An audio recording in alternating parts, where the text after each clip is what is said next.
Ladies and gentlemen, it's Friday again, and you know what we do every Friday right here on Talking Trends. We give you all the gist, we give you everything that's been happening from Monday up to Friday, and today is no exception, but we're taking it a little bit outside of the box because we're going to be talking about something very serious that's been happening not just in Nigeria but all over the world, and it's domestic and sexual based violence. We're going to be talking about this today. I have two very great people in the house today to help us analyze this issue, make some sense of it, because sometimes it doesn't make any sense why two people who are in a loved up relationship would decide to turn themselves into punching bag and turn themselves, mark that word, turn themselves, because most times it's not just only the women that receive the beating, some of the men also, but it's just that they don't come out to talk about these things. So this is what we're going to be talking about on Talking Trends today, but we'll go on a short break, and when we come back, I'll let you all know my guest and where we are today.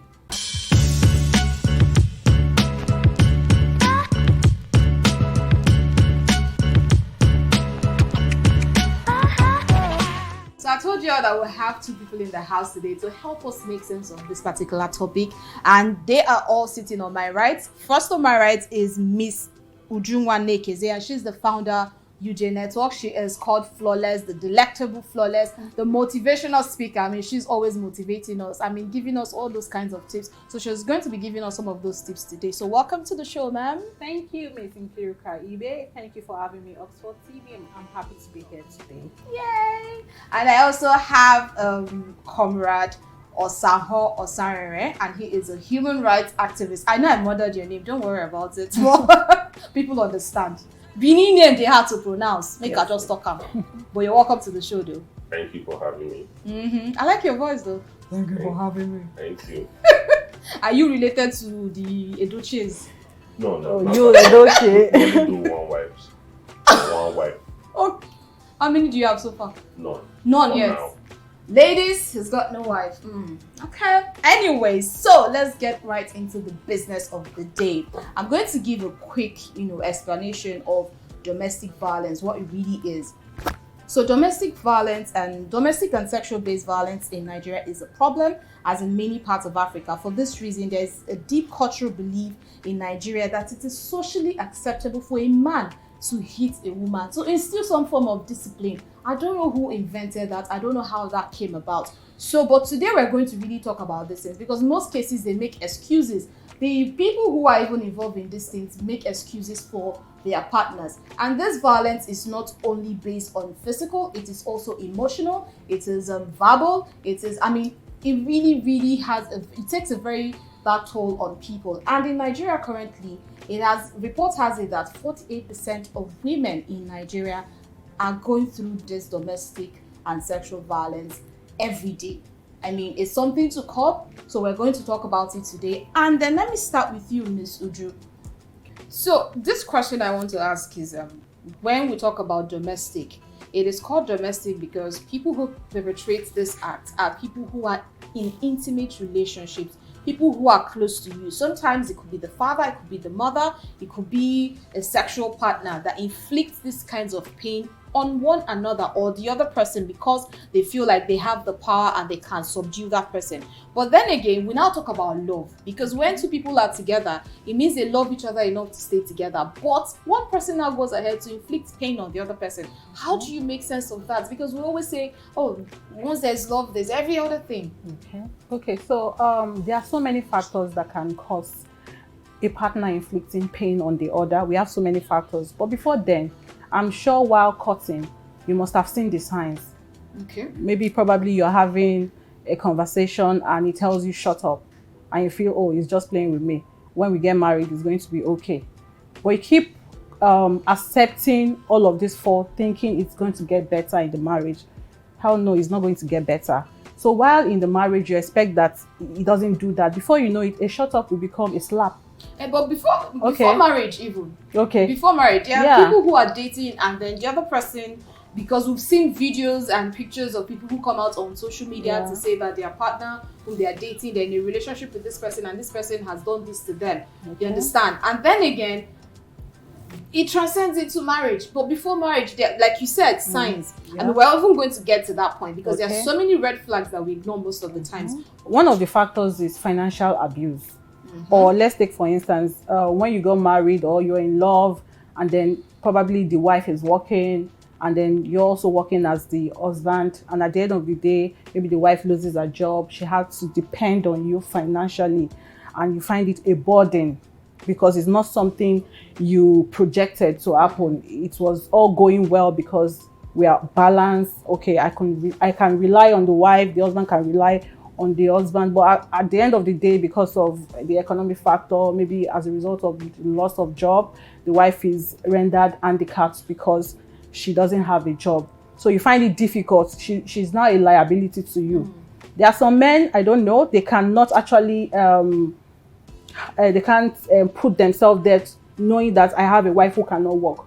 We have some other men that want their wife to be full housewife, but there are some they want them to work. So some of these things can arise when a wife asks or demands for funds for some certain things, and before you know it, the husband is already tired because he's not used to it. Before you know it, he starts dominating and verbally even abuse her.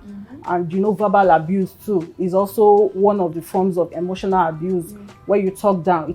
And the wife will be like, it was not like this before. You told me for better, for worse. And before you know it, did I tell you for the better, for worse, so that you can come and eat my food and all of that? So love is there, fine. But I think when you're getting married, you have to look at how your spouse can stretch even when there are challenges. So there's this saying on, I think I read it somewhere, say don't marry a good man, you marry a kind man. Yes, because you can be good, but there's a difference between good and kind.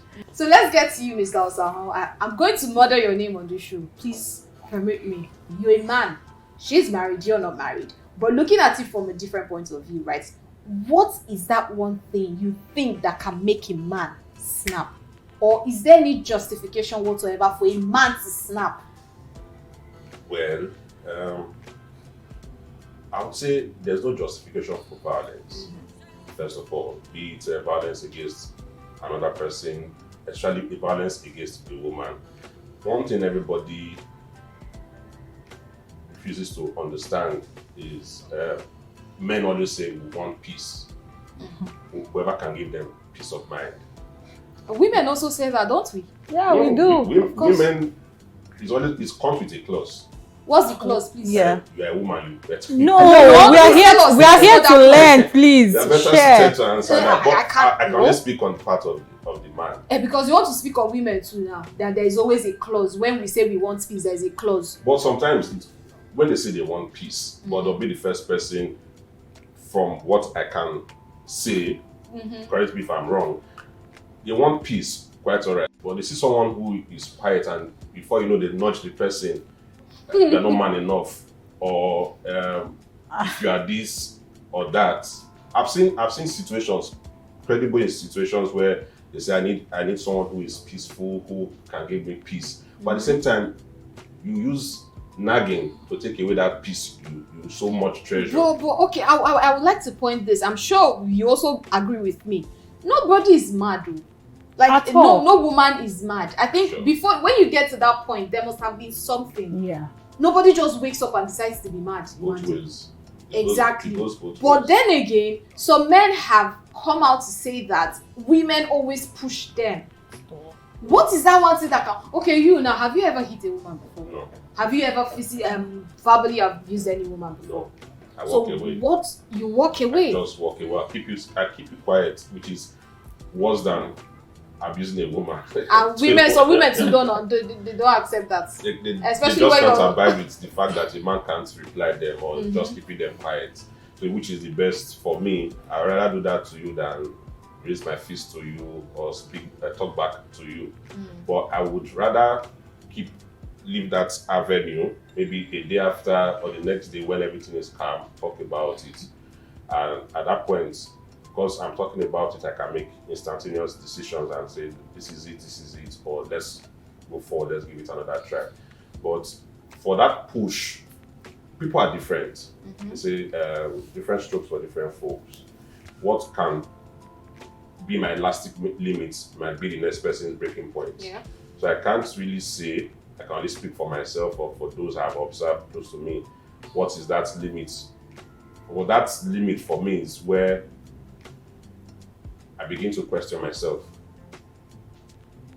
constantly. Sometimes we get to be in an abusive relationship without realizing or recognizing that we are being abused. Because for the fact that we are guys, we feel it's just normal. Just So you're talking. You can handle it. Okay. I'm not talking from experience. No, I'm not saying from experience. I'm saying you're not talking for like Men. on Yes. the part of the men. Yeah. Yes, but there are some guys I have seen, and because they get needled by their peers, you see a naturally calm guy flips. That's because you talk. I, for one, I wouldn't want to share my intimate relationship with a third party for advice or anything. I'd rather ruminate on it as days, if it takes me that long to do so, get to a logical conclusion before saying anything. I'd rather talk to before acting. But there are some persons who would go seek the opinion of this, seek the opinion of this, seek the opinion of this. When all of those opinions clash in the head, you become confused and you said, no, I'm a man. That's where it comes from. Why would I be subjugated to being uncomfortable in my relationship? I'd rather act and let her know. Put her in her place. And that's what you guys always say. Let's put her in her place. Not I'm you putting her in her. Some guys. Well, I'm not generalizing though, but most times men always use that phrase. I'm going to put you in your place. I will put her in her place. In other words, putting her in her place is that same instilling some form of discipline. No, well, maybe, but the United Nations human rights arm of it because it's seeking for power and control, because that's where abuse comes, where an egoistic man would always see his power base as being threatened, and he would want to exert control subtly or forcefully. Subtly means he gets to manipulate, emotional blackmail, gets to subjugate you via, like she said, via economic means, and you just feel, I'm the source of your happiness. This money I'm providing, this income I'm providing is the source of your happiness. For the fact that you are threatening my ego, I'll remove it from you, which is a source of abuse in itself. Yes. So everybody has got his reasons, but we should always be careful and aware of the foundation for every abuse. It might come as a joke. Those things show themselves, like she said, those things show themselves while courting, while dating. You have a conversation with the person, and you find out that this lady is temperamental, and you're the kind of person who too is temperamental, or you feel you are calm and she's temperamental. Oh, we balance each other. This is negative and positive attract. Yeah. But at the same time, it gets to a point where your calmness can't hold it anymore. Your elastic limit has been threatened and is even breaking. Then, as an elastic, you bounce back. You attack your source of distress, which is the woman, which you've seen as the woman, without having to talk about the foundation or the cause for that distress. Okay, so let's even look at some of the factors. You mentioned one of the factors, which is economic factor. Looking at it factually, when money is in a relationship, a lot is better.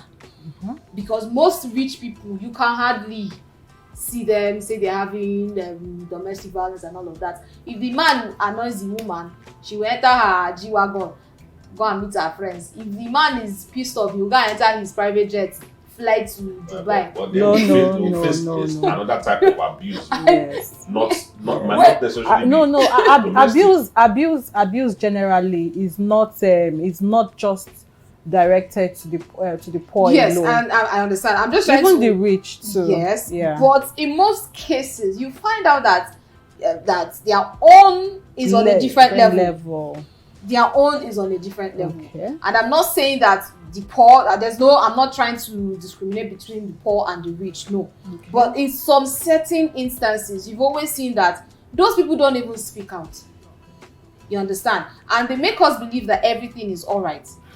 And the people who make us believe that everything is not all right are the middle class, those ones we say that, okay, well, these ones, because they don't get money, something like that. Those are the ones that speak up. So how do we now get people to actually let us know what they are going through? Because in the age of social media, People come out on social media, give you the peripheral, the wear best of clothes, designers and all of that, but inside they are dying silently. Let's take the case of Osinachi, the gospel artist who died, and then they are now saying, to an extent, they said it's her husband who has been violating her for very donkey years. And it's not even just physical. It goes both financial, emotional, because he was taking her money. She was the breadwinner of the family. He was taking her money. She would go work and make money. She gets nothing. He never even allowed her family to even come and visit her and all of that. So that's like, she was facing a whole lot of abuse. And from what we gathered as she died, people were talking to her. A lot of people said, come out of this relationship. She never wanted to come out of it. Well, I don't want to dwell on the financial. There are some people that marry, they don't marry for love. They marry for what they are attracted to, and they don't know it's just for the meantime. There's a difference between marrying your friend and totally marrying a stranger because something attracted you to that person. So at the end of the day, you settle down and first year is going well, second year is going well, and by the time you start going out and all, you find another person you're attracted to. You come back home and she's no longer the person you want anymore. So I feel some men don't have the right direction when it comes to choosing their partner. They don't choose based on, they don't think like, okay, what do I want in a woman?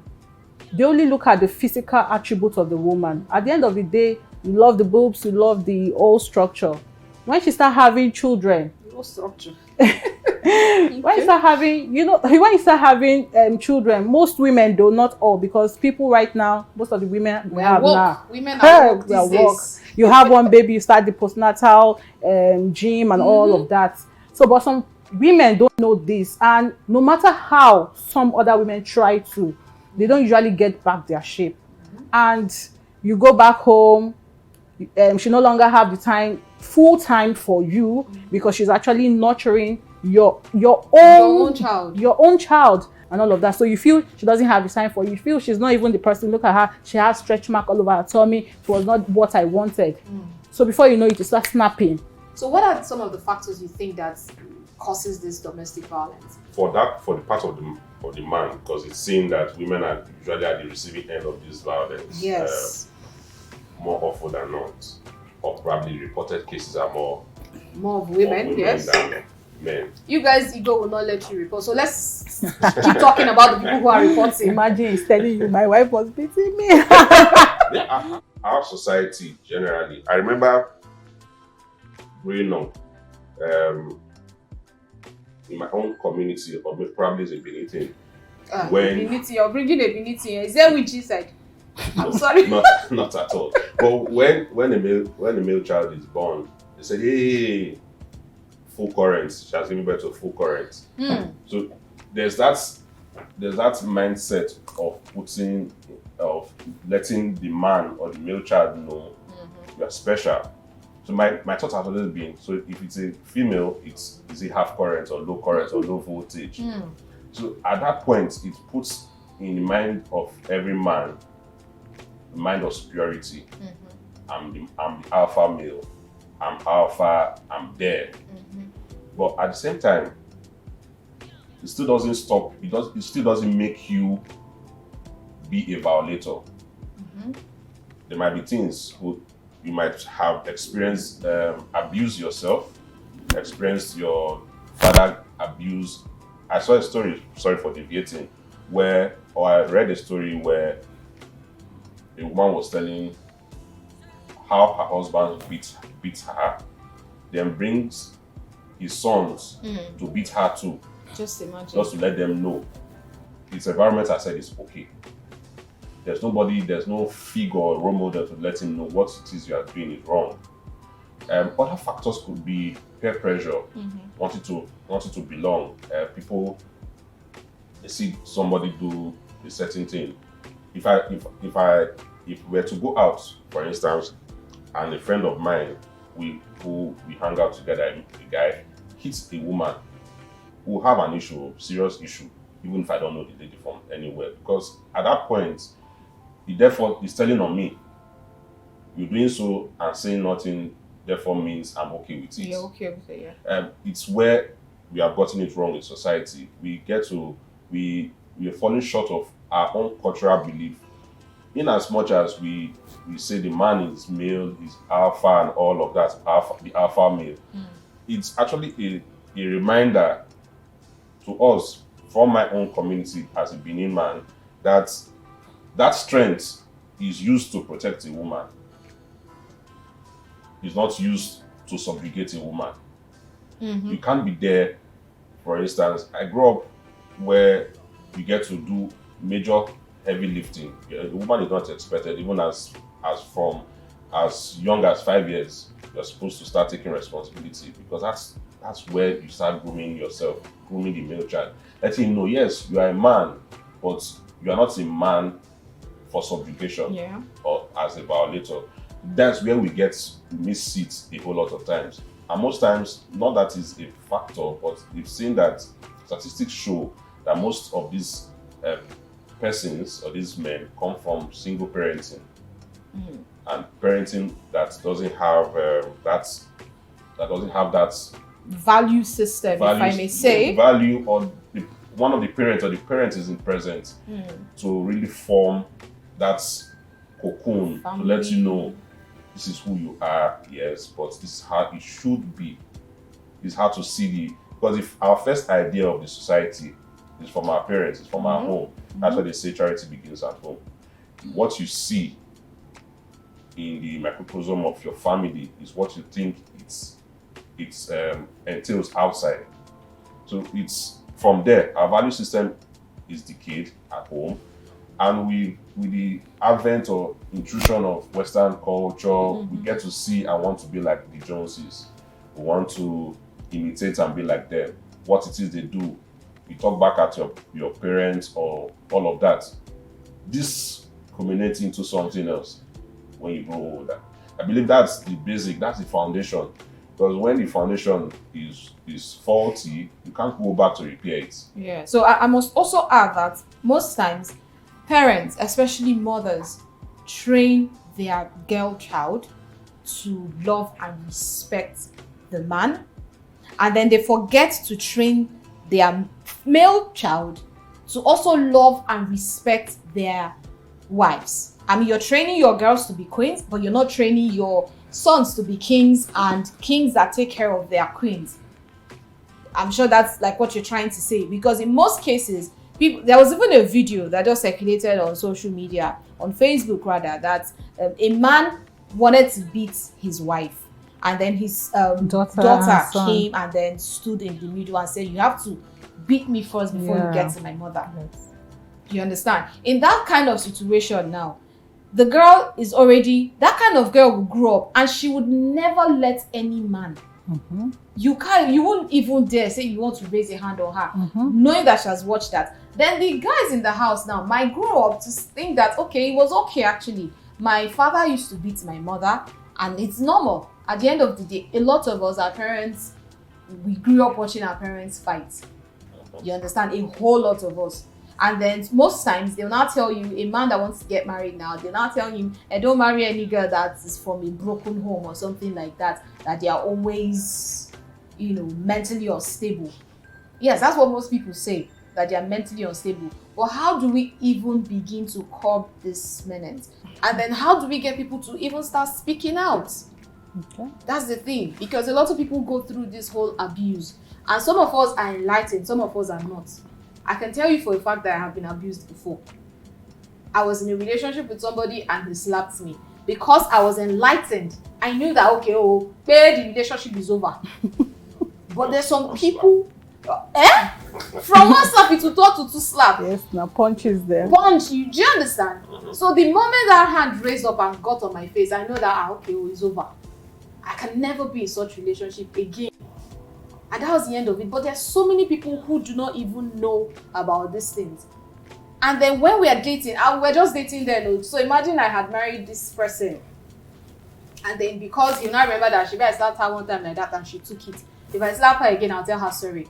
And then these people, these abusers will now make the abusers, they will make them look like they are the victims. Do you understand? They'll play the victim game. And the girls will now start apologizing, or the other person, the actual victim, will now start apologizing to the person who is victimizing them. How do we curb these things, and how do we let people to say, okay, well, once you see this sign, Okay. take to your heels? Yeah. And we see these things during courtship, during dating. Yeah. But we always say, oh, he's going to change. When we get married, he will change. When I give him a child, he's going to change. But the Holy Spirit has been wanting to change us since we were born. We did not change. And you not think you will change a man by giving birth for him, or giving him a son, or giving him a daughter. He's going to change. How do we curb these things? Well, it all starts from the family and the society and the church. Mm-hmm. First of all, the society, when these things are happening in marriages or in relationship, they are the first people to say, you have to go out, you have to speak up, leave the marriage, leave the relationship. And when Osinachi died, people were like, I think our counselor too said, she told me. I told her to speak out. I told her to leave the marriage and all of that. Fine. They all wanted the good of Osinachi. But at the end of the day, if women start listening that, okay, yes, I want to leave the marriage because I've been abused physically, the society, are you ready to encourage and embrace them when they come out? Yeah. When you see them being divorced, would you say, look at the woman, she's the one that got divorced? How do you receive them? So some people, because of the shame, because of what people will say to them about she's divorced and all of that, they want to remain in that marriage. They want to be, it's better I am still married and bear all the consequence than to come out and the society is still talking trash to me. I will be, let's take for there's a woman that said, okay, she got divorced, and when she went to child's school and all of that, you know, these women that carries marriage is always like they carry it on their head like that. It is fine to be married. And if your marriage is going well, it is beautiful. But if you see that someone's marriage is not going well, or somebody is going through a phase, please, it is your own duty as a society, as a community, to encourage them, to motivate them that everything will be all right.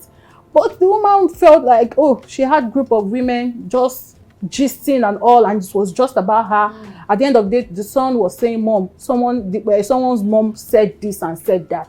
So they'll be like, oh, look at how I'm affecting my son. Look at how I'm affecting my child. So the society too is the problem. When you tell a woman, when you tell a man, leave that marriage because you're abused, do you want to die in that marriage? You should be able to accept them when they come out. And then there's a book, I want to dwell on the Bible part. Matthew 5 verse 31 to 32. It says, in the first, Matthew quotes Jesus as saying, it was also said, whoever divorces his wife, except on the grounds of porneia, that's sexual immorality, makes her an adulteress, and whoever marries a divorced woman commits adultery. If the Bible is saying this, I am not against the Bible, but a woman that has the understanding of the Bible who looks at this, reads this, and say even the Bible is against it. Even the church. Even the church is against it.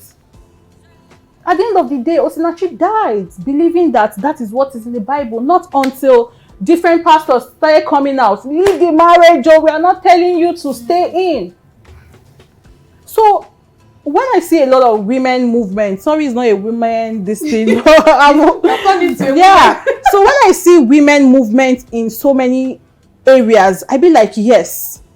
Do you know, I don't want to move to the career part where we had to come and say no, just men will not dominate in some sectors. We also want to have our say. We also want to do some things. Me, on my own take is that to guide your sanity when it comes to marriages or anything, you just have to be in the right cycle. You just have to look for all those women movements, not the feminism part. No, the career. No, the career, the sanity. How you can set goals, achieve it, and make money. If you are busy making money, busy when you are in the right cycle, hardly would you even remember that you have something you're worrying over. So the society and also the church plays a major role in speaking out. The statistics I saw, I think it's about 68% of women who have died from abuse, and most of them are people who even left the marriage. The abuser will still find them. And why most times they die is because they want to get out, but they don't let them. The person who is abusing them, even most women want to leave the marriages, but these people will not let them leave. Isolation abuse. Yeah, exactly. That's another form of abuse. Yeah. And then at the end of the day, they still go and look for them and kill them. A lot of cases in America, a lot of cases like that. And then we now talk about the sexual aspect of it. When some men don't see anything wrong. No consent. They don't know what consent is. They don't know what no is. As far as you're my wife, you're my girlfriend. People like someone like what's her name, Juliet Ibrahim. Imagine someone like that coming out to say, I was abused in a relationship, sexually abused in a relationship. I kept saying, no, stop it. You pin me down and you're doing whatever it is. And you're smiling whilst I'm crying. Like, that means you're a rapist. He said, how can it be rape? We're in a relationship. I fought my way out of that relationship because he even locked me up in his house for some days until my sister Sonia came to find me. He doesn't listen to me when I say no. He doesn't listen to me when I say I'm not giving my consent. I'm not ready. And then someone like that coming out. So imagine a whole lot of other women who are even afraid to speak out. Just like you said, society will laugh at them. Society will say, oh, you've gone against the Bible. Church comes to play. It's for better, for worse. Yeah, I think we should change that vows. For better, for worse. If I'm getting married, I'm not taking. I'm not doing that. Nah, I'm not doing that for better, for worse. Nah, that is going to be scrapped in my own vows. For better, for worse. So what if it's you facing the worst? Facing the per se, let's say, what if it's you facing the worst? Do you expect it to be for better? Let's what I'm saying is let's pray for yes positivity. I can't go and be saying my vows and saying for better, for worse. No, for better, for richer, for not That's another topic on it. Sure. But the thing is, life happens. Might not get you to understand no when matter how life positive happens. But whatever life be. happens, however life happens, nobody has any right whatsoever to lay a finger on anybody, to abuse anyone verbally, to abuse anyone sexually. You have no right. Partner, you mean? Intimate partner. Whether intimate partner, because even people who are not intimate, these days we have pastors raping girls. Yeah. That's another form of abuse. Sexually abusing a 4-year-old girl, sexually abusing a 12-year-old girl. Even the Christian girl. Exactly. Who taught her all of those styles. Do you understand? So there's so many things that the society keeps shying away from. And I thank God that the pastor, his own case, he raped they are twin girls. He took turns to rape them. Wow. But he's currently serving life imprisonment. Is that really enough for that kind of a person? And he's a pastor. So, and we talk about religion which should be playing a major role in the society. Then they are left to everybody's just left to fend for themselves. If you even come out and say you're abused, then I'll tell you, okay, let's understand how it happened.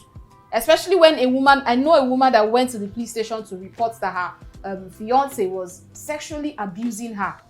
The police station said, Shebi, give you ring. Do you understand?